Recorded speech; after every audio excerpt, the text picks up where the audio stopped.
Herkese merhaba arkadaşlar. Emanet Dizisi yeni bölüm analiz videoma hepiniz hoş geldiniz. Dizimizi daha rahat izleyebilmeniz için birçok altyazı dili eklemiş bulunmaktayım. İstediğiniz altyazıyı videonun sağ alt altyazılar kısmından seçebilirsiniz. Yaman'ın Seher'den ayrılmasını istemiyorsanız, Ziya'nın bulduğu dosyaları İkbal'e geri vermesini istemiyorsanız beğeni tuşuna basalım ve kaç kişi olduğumuzu görelim. Ziya sahte dosyalarla ne yapacak? Yaman, Seher'le birlikte olduktan sonra onu terk edecek mi? Yaman, Seher'e mi yoksa sahte kanıtlara mı inanacak? Seher hamile mi kalacak? Seher ve Yaman nasıl karar alacaklar? İşte bütün sorularınıza cevap vereceğim arkadaşlar. Emanet Dizisi'nin yeni bölümünde Yaman ve Seher balayında kendilerine vakit ayıracaklar. Bu zaman içerisinde Yaman, Seher'e olan aşkını itiraf etmeye çalışacak. Ama ondan önce Yaman, Seher'in kendisine güvenmesini isteyecek. Eğer Seher'e daha yakın olursa onunla daha fazla vakit geçirebileceğini düşünecek. Bu yüzden Yaman, Seher'in mutlu olması için kendinden birçok şey feda edecek. Seher ise Yaman'ın kendisiyle ilgilendiğini görünce ona sevgisi gün geçtikçe artacak. Yaman önümüzdeki bölümde Seher'i boş gördüğü vakit artık ona duygularını söylemek isteyecek ve ona olan aşkını anlatmaya çalışacak. Ama Yaman'ın Seher'e olan aşkını itiraf etmesi çok zor olacak. Çünkü Seher çok utangaç biri ve aynı zamanda Seher her defasında Yaman ile yalnız kalmak istemeyecek. Yaman da artık bu acıya dayanamayıp Seher aşkını itiraf edecek. Seher ilk başlarda Yaman'ın kendisine aşık olduğuna inanamayacak. Yaman ise Seher'in aşkına karşılık vermesini bekleyecek. Bu sefer de aşk itiraf etme sırası Seher'e geçecek. Seher, Yaman'a olan aşkını itiraf etmekte zorluk yaşayacak. Ama Seher de bu aşk acısına dayanamayıp Yaman'ı sevdiğini söyleyecek. Yaman da Seher'in kendisini sevdiğini söylemesiyle çok mutlu olacak. Bunun üzerine Yaman ve Seher bir karar alacak. Seher ve Yaman yaptıkları bu sahte evliliği gerçeğe dönüştürecekler.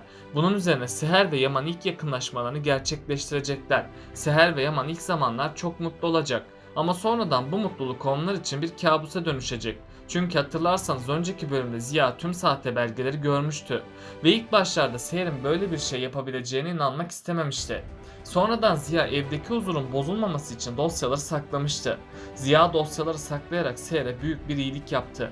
Ama Ziya'nın Seher'e olan bu iyi niyeti sonradan kötülüğe dönüşecek.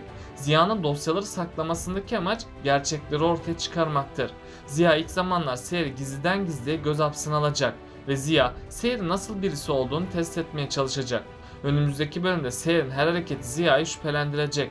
Bunun üzerine Ziya Seher'den gittikçe şüphelenmeye başlayacak. Ayrıca Ziya yine geçmişe gidecek. Ziya annesinin para için evden kaçtığını aklına getirecek. Ayrıca Ziya annesinin evden kaçmasıyla babasının kendisini öldürdüğünü düşünecek. Ziya bunun üzerine aynı olayların Yaman'ı da tecrübe etmesini istemeyecek. Yani Ziya, Seher'in evden kaçıp Yaman'ın intihar edeceğini sanacak. Bu yüzden Ziya, Seher'e kurulan planı açığa çıkaracak. Ziya önümüzdeki bölümlerde İkbal ve Zuhal'in üzüldüğünü görecek. Ziya sahte kanıtları ya İkbal ve Zuhal'e verecek ya da Ziya dosyaları Yaman'a doğrudan gösterecek. Büyük ihtimalle Ziya sahte dosyaları İkbal ve Zuhal'e vermeyecek. Çünkü dosyaları onlara verirse Yaman'ın onlara inanmayacağını düşünecek. Onun için sahte belgeleri Ziya Yaman'a verecek. Yaman ilk başlarda Seher'in böyle bir şey yapabileceğine inanmayacak. Sonradan Yaman gerçeklerin peşine düşecek. Seher'in yazdığı mektuplar ile onun el yazılarını karşılaştıracak. Yaman yazıların Seher'in yazdığını düşünecek. Hatta tam o sırada Yaman Seher'in ses kaydını dinleyecek. Yaman sahte ses kaydını dinleyince dünyası başına yakalayacak. Çünkü Yaman Seher'i bir dolandırıcı olarak görecek. Bunun sonucunda da Yaman'ın Seher'e olan güveni tamamen sarsılacak. Yaman ve Ziya ilk başlarda onu konaktan kovmayı isteyecek. Ama Yaman sonradan bu kararından vazgeçecek. Çünkü Seher'i evden kovarsa Yusuf'un velayetini alamayacağını bilmekte.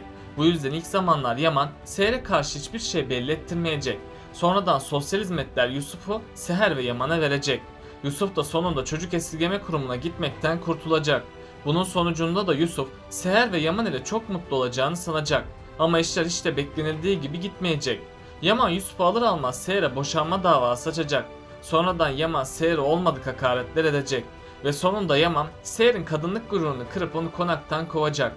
Seher de Yusuf'u alamadan konaktan gitmek zorunda kalacak. Bu süre içinde Seher'e en büyük desteği Fırat ve Ali verecek. Çünkü Fırat ve Ali duruma el atıp gerçekleri ortaya çıkarmaya çalışacaklar. Gerçeklerin ortaya çıkması hiç kolay olmayacak. Yaman Seher'in kendisine ihanet ettiğini düşünüp yine eski hayatına dönecek.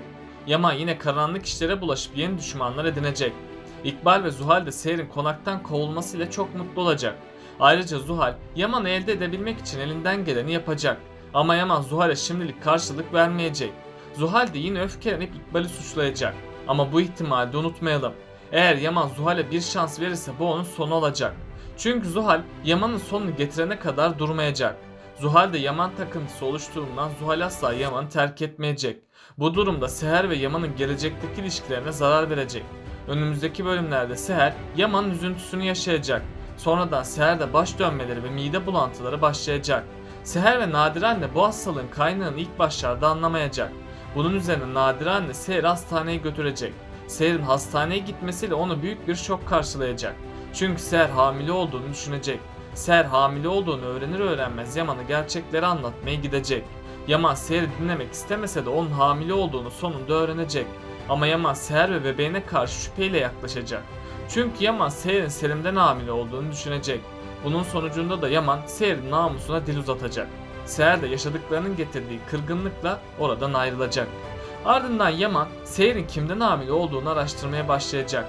Yaman Seher'in bebeğine DNA testi yaptıracak. Bunun üzerine Yaman bebeğin kendinden olduğunu öğrenecek.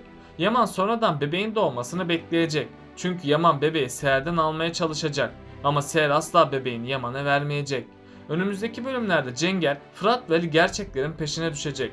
Onlar gerçeğin peşine düştükçe Seher'in bir kompleye maruz kaldığını öğrenecekler. Yaman gerçekleri öğrenir öğrenmez Seher'den özür dilemeye çalışacak. Ama Seher asla Yaman'ı affetmeyecek.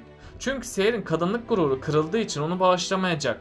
Ama sonradan Nadire anne ve Cenger Seher'i ikna etmeye çalışacak. Seher de sonunda Yaman'ı affedecek. Çünkü Seher bebeğin babasız bir ortamda yetişmesini istemeyecek. Bu yüzden Seher konağa yeniden dönecek. İkbal ve Zuhal ise çok büyük bir son bekliyor. Çünkü onların gerçek yüzü ortaya çıkacak. Yaman gerçekleri öğrendiği için onlardan hesap sormaya gidecek. İkbal ise Zuhal ile konuşup tüm suçu üstlenmesini söyleyecek. İkbal Zuhal'in konaktan kovulmasıyla yine Seher'den özür dileyecek. Seher de Zuhal'i düşünüp tekrardan onu affedecek. Bunun üzerine Seher Yaman'ın yanına gidip Zuhal'i affetmesini isteyecek. Yaman da Seher'i kırmayıp Zuhal'i affedecek. Zuhal de 3. kez konağa gelecek. Eğer Seher yine Zuhal'i affederse kesinlikle ölecek. Çünkü Zuhal ve İkbal şansını daha fazla zorlamayacak. İkbal ve Zuhal kiralık bir katil tutup Seher'i öldürecek. Seher de İkbal ve Zuhal'e güvenerek kendi canından olacak. Ama bu ihtimali de unutmayalım. Yaman konaktaki kamera kayıtlarını görürse İkbal ve Zuhal'in gerçek yüzünü görecek. Yaman gerçekleri öğrendiği gibi İkbal ve Zuhal'i konaktan kovacak. Fırat en son Neslihan'ın cüzdanında bir erkek fotoğrafı görmüştü. Bunu gören Fırat Neslihan'ın bir sevgilisinin olduğunu sanacak. Bunun üzerine Fırat Neslihan'dan uzak durmaya çalışacak. Çünkü Fırat Neslihan'ın başka birisini sevdiğini düşünüp kahrolacak. Ama sonradan Fırat gerçekleri öğrenecek. Ve Fırat Neslihan'ın hayatında kimsenin olmadığını anlayacak. Fırat artık çok mutlu olacak. Çünkü Fırat Neslihan aşkını itiraf etmeye çalışacak. Neslihan da Fırat'tan hoşlanacak. Hatta yakında Fırat ve Neslihan evlenecek. Fırat ve Neslihan'ın sevgili olmasıyla hepimizi güzel günler bekliyor. Nadire anne de Fırat ve Neslihan birlikteliğini görecek. Bunun üzerine Nadire anne onların evlenmesini isteyecek.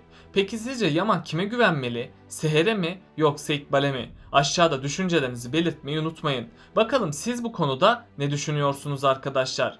Bu videomu beğendiyseniz bana destek olmak için beğenmeyi, kanalıma abone olmayı unutmayın lütfen. Kendinize çok iyi bakın, hoşça kalın.